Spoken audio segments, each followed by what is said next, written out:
100 seasons of BYU football is live from the New Skin Building in Provo, Utah. Wherever and however you're connected, it is great to have you with us. Welcome to an historic celebration of BYU football as the Cougars enter their 100th season. Over the next 2 hours, we will relive many of the greatest moments and people in over 100 years of BYU football. I'm your host, Spencer Linton. It is my pleasure to be with you here tonight and invite you all to rewind with me to the turn of the century in 1903 specifically, when Brigham Young Academy was renamed as a university, thus making BYA BYU. In the early 1900s, the sport of American football was growing rapidly in popularity. However, it was banned at church education institutions for about 20 years until it was reinstated in 1919 thanks to a push from David O. McKay. BYU played its inaugural intercollegiate athletic football game on October 7th, 1922 against the then-named Agricultural College of Utah. Fast forward about 20 years, and like many universities, BYU took a 2-year hiatus due to World War II. So we do the math, and the 2024 football season, which is just a few weeks away, brings us to the century mark and the 100th season of BYU football. As stated earlier, we will journey rather quickly through 100 seasons of Cougar football, hearing some never before heard stories from our guests who are so prominent and played such huge roles in the legacy of BYU football. With that said, we bring on our first guests tonight. They are Athletic Director Tom Holmoe and BYU President Shane Reese. Gentlemen, welcome to the program. Great to be here, Spence. Excited to be here, Spence. Tom, we'll begin with you. As you look out and you see so many of the prominent people that have built the legacy of BYU football, what emotions and impressions do you take in? Well, we had about 450 players last night from 8 decades of teams. And one of the things that I started thinking of, and it was appropriate because this week is Pioneer, we just finished Pioneer Week, or Pioneer Day, of just how many of these older players I saw that came before me were pioneers for me. And then I realized that my teams and the teams that came after were all setting it up for the next team or the next player or the next group.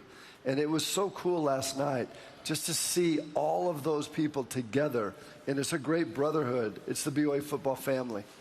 President Reese, a similar question for you, as you've been able to meet and greet with so many people that have come back and have gone to extensive, measures to get back to this program. What has it been like for you to congregate as such a distinct and historic group of BYU footballers do this? It doesn't happen often. Yeah, well, I was not, before I was president, before I was a faculty member at BYU, I was a fan. And so to be back and to see so many of the people that shaped my experience as a fan, my experience while I've been on the faculty, these are people that candidly for the average fan like me, they're heroes. So you get to see them coming back and celebrating 100 years of football at BYU. It is an amazing time. I've been so thrilled.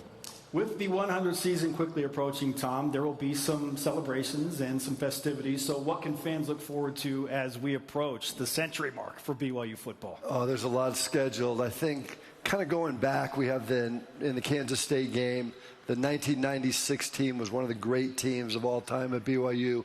They had these great jerseys, little drop shadow numbers. We'll be wearing those for that game. They're going to have a card stunt, the old-fashioned card stunt. I don't think we've had one of those for about 15, 16 years. So that'll be coming back. We'll also bring back the 1974 first team that went to a bowl game. We've been to so many bowl games, but there had to be a first. And those guys are coming back to celebrate 50 years from that team.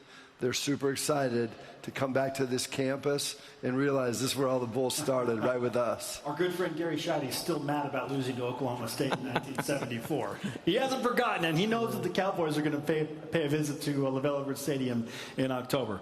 President Reese, BYU and football, they have such a unique relationship.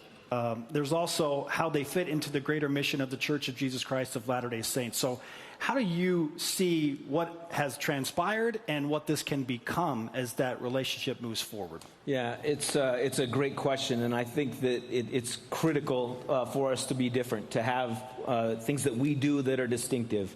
When I look back at last year, it was a remarkable year. We combined football games with tailgates, but we did tailgates differently than most people do tailgates. We combined it with a service project, and we called it a party with a purpose. And I love what happened last year. You know, it's hard to talk about this without getting emotional. But one of the things that we've done and we did last year as we entered the Big 12 is we marched out not only with our Cougar flag, not only with the United States flag, but we ran out the flag of the state who hosted us when we were visitors to their stadium. Now, I got probably 20 letters, handwritten letters from people at West Virginia. And they told me, from the Chamber of Commerce, from the chair of the Faculty Advisory Committee, these are the most grousy people on the planet. And they wrote me and said that our tradition, when people come into our stadium, is to boo. And when we saw, you need to know that for us as West Virginians, West Virginia sports is it for us. We have no professional teams, and West Virginia football means everything. So we boo with vigor the visiting teams.